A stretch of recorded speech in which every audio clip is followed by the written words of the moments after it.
Welcome to the Ricky Mathews Show, the show that every single day celebrates the amazing men and women who are working so hard to make Mississippi such a great place to live, work, and play. From the STMM digital studio right here on Biloxi's Back Bay, I'm thrilled to be here today. Hey, listen, I had a couple of quotes that I was going to share this morning. By the way, we've got a great story and great show, and we'll be moving to that here shortly. But I was preparing the show, and literally just a few minutes before the show started, my wife Ann enlightened me about a terrible thing that happened in Ocean Springs over the weekend. A wonderful young 13-year-old girl, Aubrey Wyatt, took her own life, and it just made me sad. I mean, I'm going into this show sad, but it's a message to everyone listening to this show. Please, please. Live in the moment with the people who are around you, and encourage the people, young people who are around you, to live in the moment and appreciate everyone who is around them. My friend Jamie Bates, who's been on the show many times, Jamie has a servant's heart. He is has Daddy's Barbecue, and he's a professional photographer, and he works to provide barbecue after natural disasters for first responders. He's just an amazing guy. And if you're a regular listener in this show, you know this. But here's what Jamie wrote this morning. 13-year-old Aubrey Wyatt of Ocean Springs took her own life over the weekend. Tell me again what is more important than the mental health of our children. Let's teach our kids to be kind to one another, to love one another, reminding them that they are just like everyone else, and that they are no better than anyone else. I believe we must give careful consideration to the pressure we place on our children. We prepare them for success, but perhaps how that is measured needs reevaluation. Life balance and loving one another are everything. I can't agree more with Jamie. Gosh, man, it's just sad. God bless, poor Aubrey's family. And I'm going to be talking more about this as we go forward, the pressures that are on our young people. And when you hear a 13-year-old girl who has everything to look forward to in life takes her own life, we need to stop. We need to pause, and we need to think about it. And we need to figure out what lessons we can learn from this that can save young people. Sorry, I don't usually start the show that way, but that's just how I feel this morning. Sad, sad, sad. Okay, now let's shift gears. You hear me talking a lot about SuperTalk Mississippi Media. I'm a former CEO of a media company, so obviously I observe this incredibly diversified, incredible multimedia company that I've had the opportunity to become part of. 26 radio stations that are part of SuperTalk Mississippi Media, 12 radio stations that are part of SuperTalk, another total of 51 stations that are part of the news network, and then they have the ag network and other things. They have extraordinarily popular podcasts. We'll come to that in just a second. They have the STMM Digital, which is the digital marketing and advertising arm of SuperTalk that is a sponsor of this show. I'm coming to you from the STMM Digital Studio. But this is a very, very innovative company that has been built by the owner and chairman of the board, Steve Davenport, and president, Kim Dillon. And I'm fascinated by it, and every opportunity I get to talk more about it, I'm gonna share those stories. I think one of the ways that we can talk about it, though, is to go deep into this organization and pull from it some of the talent that is part of this company that has helped create sort of another diversified aspect of what we do that helps add to the total success of this company. And I think a great example of that actually is the evolution of the Thunder and Lightning podcast. So if you're a Mississippi State fan, you probably know about it. But if you're a SportsTalk Mississippi fan, that's an extraordinarily popular show on SuperTalk, you're probably quite aware of it as well. But I couldn't think of anyone else to invite on the show other than my friend Brian Hadad, who's a co-host for SportsTalk, co-host, for SportsTalk Mississippi, and kind of the founding father of the Thunder and Lightning podcast. And we got a lot to talk about today, but without any further ado, let me welcome Brian to the show. How you doing, Brian? I'm doing good, Ricky. Appreciate you having me on. Listening into your intro talking about the people who work hard in this state. Are you sure that you wanted me on the show? Well, listen, to be as good as you are at what you do, you can joke about it and you can be humble. But I can tell you from my own experience, so having done over 900 conversations since joining this company, to be good at what you do, you have to look like you're doing it effortlessly. But I know the kind of studying that it takes, the kind of focus that it takes, and you and I both know that if we try to fake it, for a second, our listeners figure that out. They come to us because they want the authenticity, and that's true, though, isn't it? It's very true. If you're somebody, especially in sports, if you don't know what you're talking about, because it's so easy to Google, it's so easy to find the right numbers, and then people are watching the games themselves. So if you're just wrong, they're going to let you know that you're wrong, and I personally don't ever have that issue. Richard Cross, it happens to him all the time, though. He said something, and people are like, nope, that's not correct. And, we just try to get it through it, though. Well, listen, it's funny to hear you poke fun at Richard. I know y'all like to do that kind of back and forth. But when you think about the Sports Talk team that you guys have, I mean, there's some magic there. I mean, that magic is what makes it so darn popular. Yeah, I mean, you've got the good balance there between me and Richard, the state guy and the Ole Miss guy. And Bork, he went to Ole Miss, but he does a pretty good job of playing it just right down the middle. So you have that. We like to, when we say take shots, they're done in fun. They're the same way that, if you've got a family member who's an Ole Miss fan and you're a state fan, kind of the same way. They're just the little subtle jokes and the little subtle jabs that we take at each other. But at the same time, you've got Richard, who's one of the most experienced sportscasters in this state, a guy who calls games for ESPN, has called games for Ole Miss for decades, is a very well-respected guy. Michael Borky's one of the top young guys in sports radio, knows exactly what he's talking about. Nobody does more research than him. And then you've got me, who, I know my sports, I know my Mississippi State stuff. But I always tell people I sort of bring the humor to the show, that Richard's a little more straight-laced than I am. But people talk to me all the time. Fans are like, I know sports as much as you do. And I always tell them, hey, knowing sports for me is kind of like the bonus perk of my job. My job is to entertain. Can you be entertaining? That's, radio is as great as it is for information. It's about entertainment. It's an entertainment medium. And I feel like that's one of the main things I bring to the show. Well, it is. And again, you minimize your sports observations, but you know what I have found as a publisher of newspapers and of digital media news companies, what I found is that the guys in sports, they were usually walking databases. They had facts and numbers and names and years. Their sports trivia knowledge was incredible. And what I came to know of them actually was that any of them could have been engineers or doctors. They have great minds. They could have done anything in their careers, but they love sports. And they chose to become sports writers. One of them from NOLA.com at the Times-Picayune, we worked so closely together when I was president of NOLA Media Group, is Jeff Duncan, who's on my show here on the coast every Friday. Mm-hmm. And Jeff fits that description. Jeff could have done anything he chose to do. His mind is sharp and bright, but you see that a lot in sports guys, don't you? You do. And you see it with coaches as well. I mean, somebody like Nick Saban, who a friend of mine, John Talty, wrote a great book about him.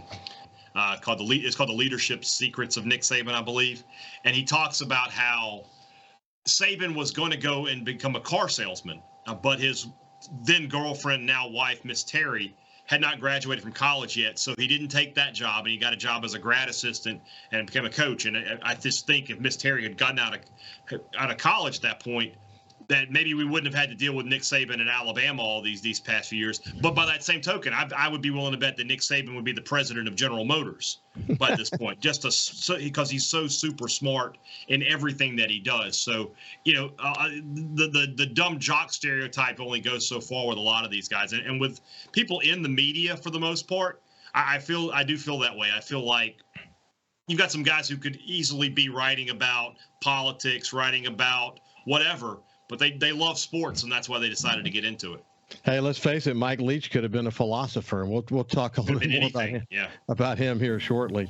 Hey, when we come back, we'll continue our conversation with Brian Hadad from SuperTalk, Mississippi Media. We'll see you after this break. Welcome back to the Ricky Mathews Show from the STMM Digital Studio. We have my friend Brian Hadad, who's the co-host of Sports Talk Mississippi. We'll be talking about the evolution of Thunder and Lightning, the podcast they do for Mississippi State, here in just a second. But I want to hear a little bit more about where Brian comes from, and I want to tell a little bit about his story and how he ultimately landed in this business and working for SuperTalk. But you said you grew up in Vicksburg, right, Brian? That's correct. Yes, Vicksburg, Mississippi. So tell me about your early life and what got you into this business. Oh man, see, that's the funny part of my story is nothing about my early life got me into this business, other than my love of sports. Which comes from my dad. My dad was the kind of guy, he didn't watch television unless it was sports. So, a night at Dad's house was, you'd watch the Braves on the Superstation. You'd watch, your NFL all day Sunday, college football all day Saturday. We would listen to college basketball and college baseball on the radio because very, very rarely was Mississippi State ever televised there. But we would watch whatever games were televised. That and professional wrestling. Those were the only two shows my dad would watch were sports and wrestling. And I sort of have some of that myself now. I found myself watching less and less regular television these days, and I watch sports for the most part. My family is a big sports family. My grandmother was a huge sports fan, loved the Braves, loved the Celtics of all teams. I'm a big Lakers fan, and I think I became a Lakers fan just to tease her. I'm pretty sure if she could have traded me for Larry Bird, she would have, though. She loved Larry Bird. That was her him and Dale Murphy, her all-time favorite athlete. She loved the Cowboys, too, and I'm a Saints fan. We couldn't agree on things. It's really weird. I'm not a Braves fan either. My mom's not really a sports person at all, kind of oddly enough. And to that end, I married a woman who's not a very big sports person, and neither one of my daughters are very big sports people. So I'm sort of the one that carries the torch for that. But I went to high school at St. Aloysius down there in Vicksburg. Then went to Mississippi State, and never really. Sports media was something that I enjoyed. I like to listen to sports radio, but I never thought I was going to have a career in it. I got involved with a message board called Six Pack Speak, which is a Mississippi State message board that we set up because we all got banned from the regular message board because we were, and I'm going to use the quote fingers here, too negative about Mississippi State sports. I guess you just can't talk on a message board about how Mississippi State's going to do, and you can't do that. So we started our own message board, and I would write stuff for that message board, but it wasn't, I wasn't doing anything for money or anything. I just did it for enjoyment. And then one day I got a message from a guy who said, look, we're starting a Mississippi State podcast network. Would you be interested in doing some stuff with us? And I was just like, they were like, we'll pay. And I was like, yeah, sure, I'll do it. Yeah, why not? And somehow from that decision, I gained a career. I was working in the restaurant business at the time. And it got to the point where I was able to turn that into a full-time job for a few years. And then, it's a startup company. So as startup companies go, you know how that is. Sometimes they work well and sometimes they don't. This one didn't. But it happened to be at the time where the opening came on what was then head-to-head. So I reached out to Will East, who I had done some work with in the past. He had done some podcast stuff with me. I was like, hey, what's going on with that spot? He was like, and you could tell, I think he had been waiting to hear from me. I think he had been wanting to hear me reach out to him. So I came down and I got to meet with Richard, who I'd met before. I had not met Borky before, and I met with Kim and Steve from SuperTalk from TeleSouth, and the interview went really well, and got the job.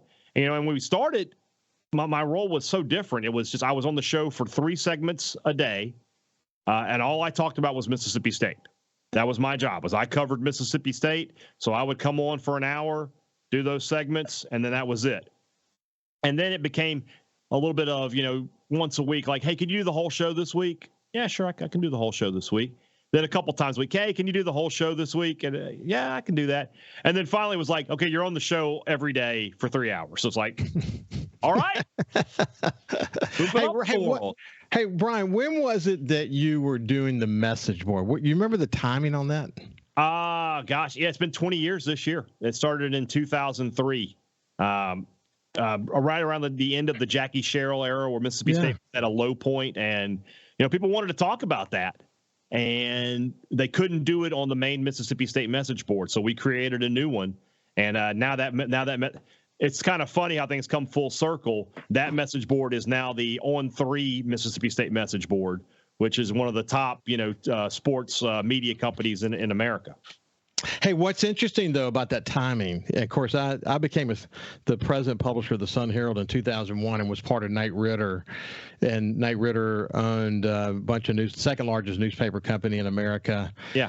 26,000 employees. And I was involved in the strategic planning effort for Knight Ridder. I was involved in a lot of other corporate work. I didn't really ever want to move away from Biloxi, but I would, as long as I could keep my anchor in Biloxi, I was willing to go do corporate work. Like, for example, once during a 2-year period, I flew 650,000 frequent flyer miles, just to kind of give you an idea how much flying I was doing.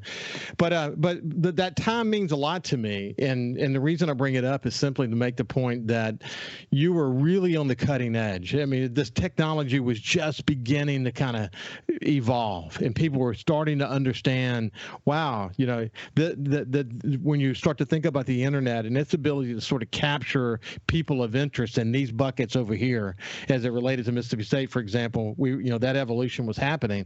And then, of course, podcasts began to slowly but surely kind of become part of what was happening. What was cool about your entrance into SuperTalk Mississippi Media, though, was the fact that radio, even today, radio is king still. I mean, when it comes to these conversations you guys are having daily. Mm-hmm. But when you add to that the extension of the podcast, or when you make yourself purely a multimedia play, you've seen the entire evolution take place, and now the power of having podcasts combined with radio. I mean, it's like, for example, the Thunder and Lightning podcast, 175,000 monthly downloads. You've seen the power of what happens when you bring that kind of force in a multimedia direction for people who have an interest. In this case, Mississippi State athletics. It's pretty amazing when you put it all together, isn't it? It really is. I mean, who knew what a podcast was even, a decade ago? I started the forebearer of the Thunder and Lightning podcast is the B&B show that I did with Bob Carskadden. And we started that in 2011. And I'll be honest, I think the first podcast, my mom didn't listen. She didn't know what a podcast was, but maybe 25, 30 people listened, and we were excited.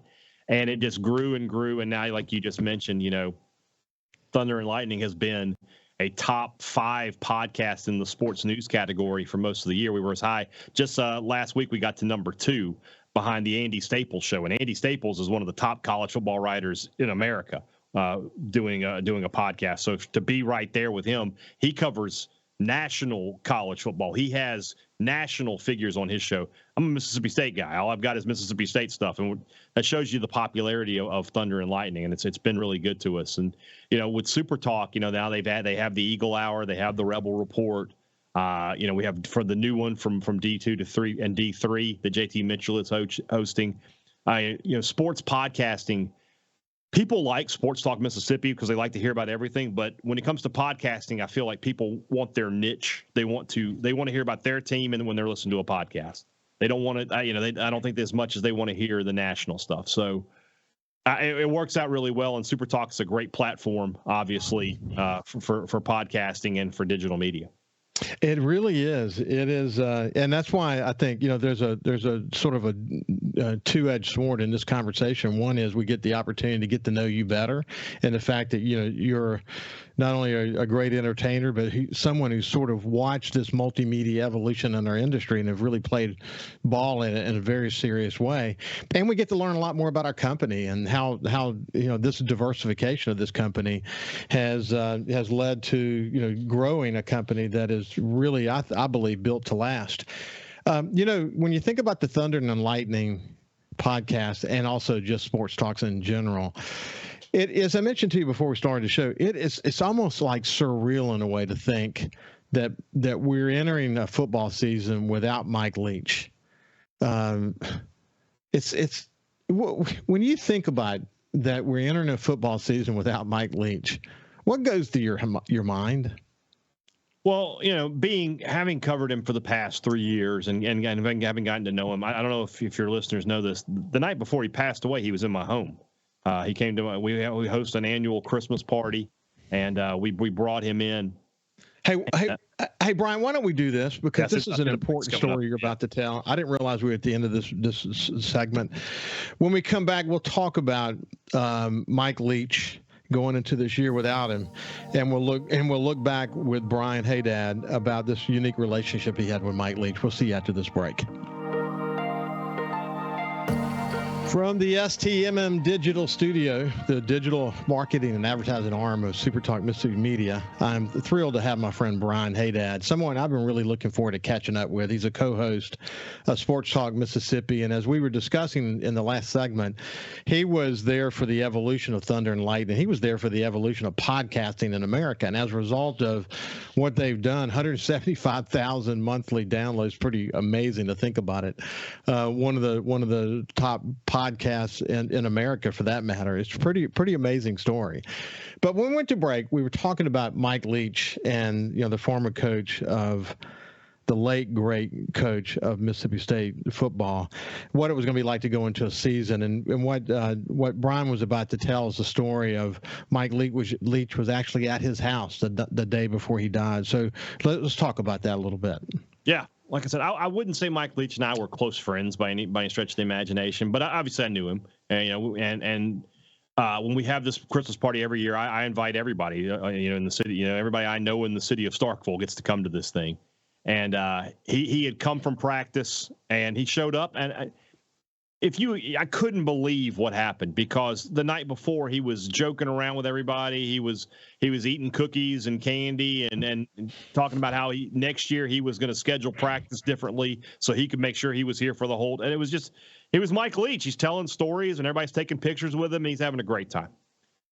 And to get the news the next day that he suffered some sort of heart attack and it's not looking good, and then he's gone a couple of days later. Surreal isn't a strong enough word for how that worked for me, because my wife took a picture with him in our kitchen. I'm like, this might be one of the last pictures of Mike Leach ever taken. And then you see the incredible mark that he had on college football when you look at Starkville, Mississippi for his memorial service, and all of the coaches that showed up to this event. It was like a Hall of Fame of coaching convention. To say one final goodbye to Mike Leach. Mike Leach has just been a constant in college football over the last 2 decades, not only being an innovator of the sport, but being, kind of, spokesman's not the right word, because I don't think he was a spokesman for college football, but he was a spokesman for the fun of college football.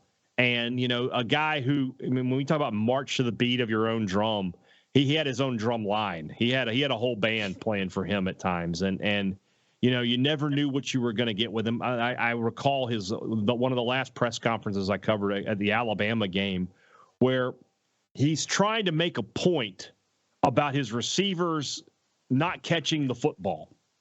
And he went into a rant about dinosaurs and evolution. And he was like, I'm afraid we're going to look up in a few million years and nobody's going to have hands anymore. And I'm just like, I just remember staring at him going, we are going somewhere. And I also remember looking, because we're at Alabama, right? The Alabama media relations students who are there to transcribe the interview and make sure that those quotes go out, they're just staring at him and their mouth is open. And they're used to Saban, who just gives you football. And I'm just like, these poor kids have no idea the ride we're about to embark on with Mike Leach. I'm looking around to the other media guys. We're all just dying, laughing, trying to hold our laugh in. Because as Mike Leach talks to us about dinosaurs and gas stations and toys that he had when he was a kid, just trying to make a point that his receivers won't catch the football. Yeah. It was incredible. But what he was doing, Brian, and of course, you guys did a great job on SportsTalk of covering every twist and turn of Mike Leach, never realizing that you would be documenting him in ways that would go down in history as sort of capturing the essence of who he is, not, because he would be passing away. You have no way of knowing that. But what he was doing was giving you a look into his mind. And, it was interesting. After his death, you go to YouTube or Twitter or wherever, and it was just trending for days, if not weeks after his death, as more people were coming, sort of grabbing these moments and posting these best of Mike Leach. And we all kind of realized this guy was beyond a philosopher. I mean, he was brilliant in his observations. It's almost like he was just toying with us. He was so much smarter and so much further ahead with everyone. He just toyed with us. Yeah. And it was just fascinating to look back on that, isn't it? Yeah, all of the stories that came out after his passing are you knew a lot of them, but some of them you didn't know. And I felt like each one was just welcome, just to get another little piece of Mike Leach in his life.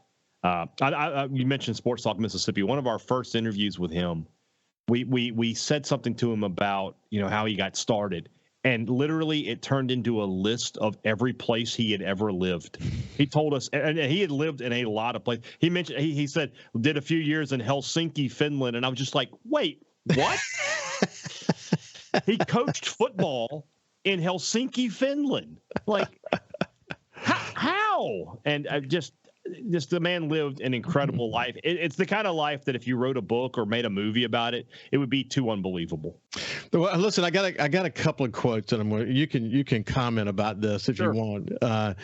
There's so much out there, and why I pulled these 3 or 4, it just appealed to me. But once he talked about Deflategate, the hysteria around Deflategate and Brady, et cetera. He said this: we waste a lot of time with that, and then we worry about the Kardashians. How can it be that we laugh about England's obsession with the royal family? At least the royal family has college degrees and military service. I mean, these are where does it come? It's like the first sentence, like jars a thought in his mind that broadens it, and then that sentence jars the next sentence deeper in his mind, and there's no telling where it's going to go. That's very accurate. That it was almost like a jigsaw puzzle that he would put one piece in, and then he would see where the next 2 or 3 pieces would go. Yeah. Okay. Let's here's another one. There's shouting, there's blood, there's boogers. There's a whole thing. I mean, there's spitting, there's fighting, there's ripped jerseys. There's someone grabbing someone's throat. I mean, it's why we love football. Kind of, yeah. Yeah, he's not wrong. Let's see. One more serious here. He says, no one wants police brutality. No one wants inequality. But what I worry about it is this: when a protest becomes so large and the noise takes over, that the original motivation for the protest or the conversation that should go with the protest gets lost. He really was serious about observations that he made about the world. I mean, he joked around a lot, but you can't be philosophical and intelligent and deeply, deeply contemplative as he was and not make serious observations about the world around him. He could do that well, couldn't he? So I'll tell you a story that Will Rogers likes to tell, that one day at practice, Leach is off to the side on his phone, and the team is just like, That's not right. We can't be. What are you doing? You can't be on the phone. It was Trump. Trump called him in the middle of practice, so he took the call. And I mean, that's what politically. Mike Leach was a guy who was very open about his beliefs, and they were very deep seated with him. But at the same time, I felt like he was open to hear other ideas.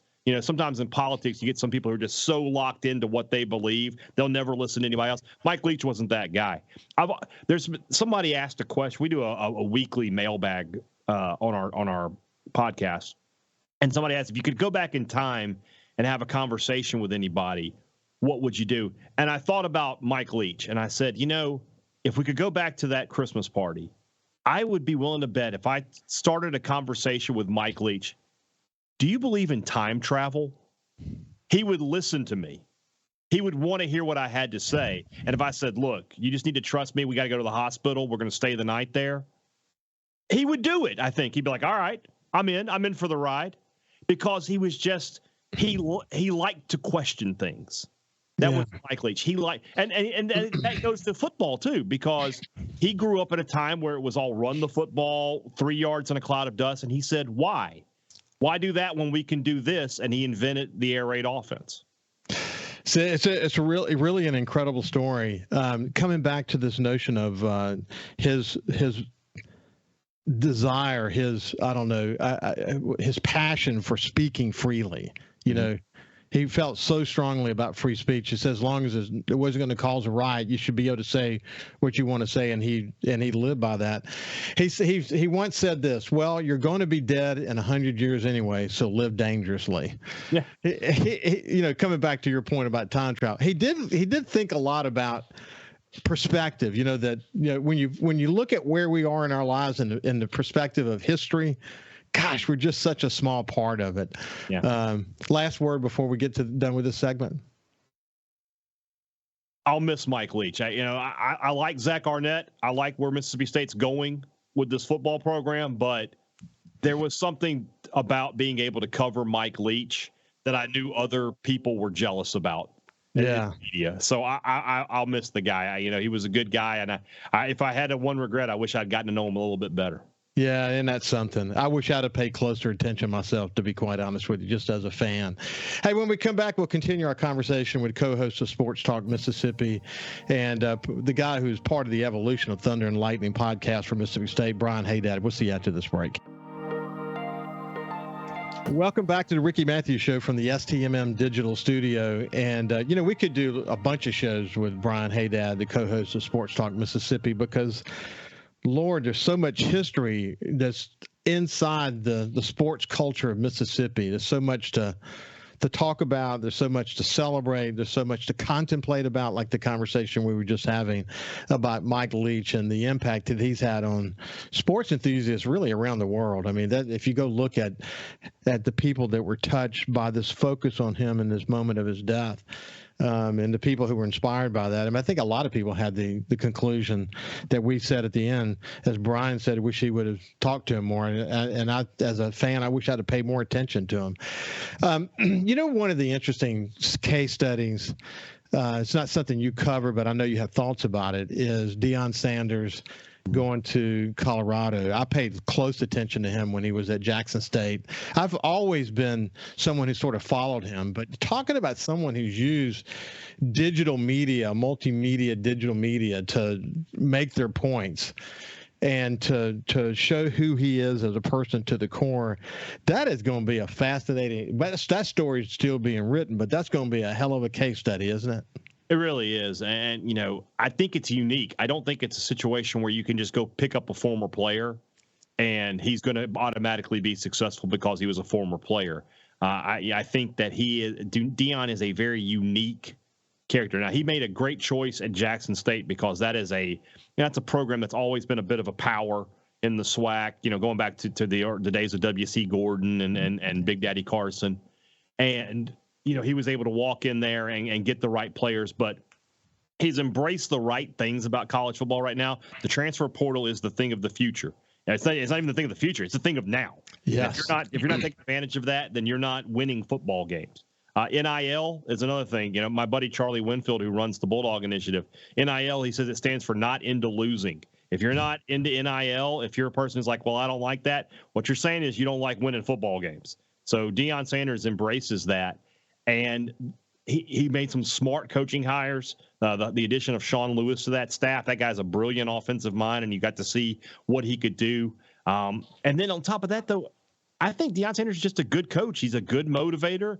He's going to be sort of that CEO coach. I think he's not in there calling plays and scheming things up, but he is the guy who motivates his players, keeps them on the right path, and it helps that he's got a son who's obviously a very talented quarterback as well. And then the kid Travis Hunter may be the most versatile player in college football right now. So that's a fun story, like you said. And they're definitely going to bear watching the rest of the year.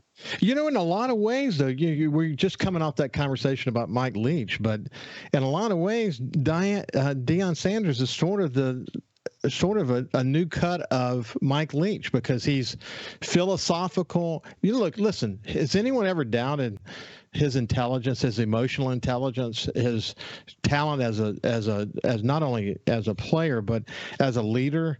Deion Sanders is a complete package, and watching him bring all of those aspects. So your point is well taken about being the CEO coach, being able to delegate responsibilities to the people, being able to inspire young men in this new world. I heard a really interesting conversation, incidentally, the other day about him talking about NIL, true being paid to do marketing versus the collective, and right. what that has become, and he doesn't like that. Be interesting to see what the future shows as it relates to all of that. But he's a dude made for this moment, and they'll have some ups and downs this year. But I bet they have more ups than downs. What do you think? I mean, they're definitely going to be a team to watch. The Big 12 is a good conference, or the Pac-12 is a good conference. They've got a tough schedule in front of them. But you saw on this past Saturday that they're going to be in some games that you didn't think they were going to be in. Yeah, it's gonna be really, really cool. So listen, Mississippi State too often, as I heard you talk recently, is kind of the bottom feeders as far as people's perception of what they can accomplish. I guess they to some extent, being sort of in that position, it motivates them, don't you think? I think so. I mean, Mississippi State is a program that has been, from a wins and losses perspective, right there with everybody else in the SEC. They've won more games than Arkansas, Auburn, I think Florida over the past decade, and yet year in and year out they are voted towards the bottom of the conference. So I think at some point, they've embraced that underdog mentality to a degree, but at the same time, I know they want respect. They want to be people to look at them and go, okay, Mississippi State is a team that we know is going to win games this year. It will be interesting.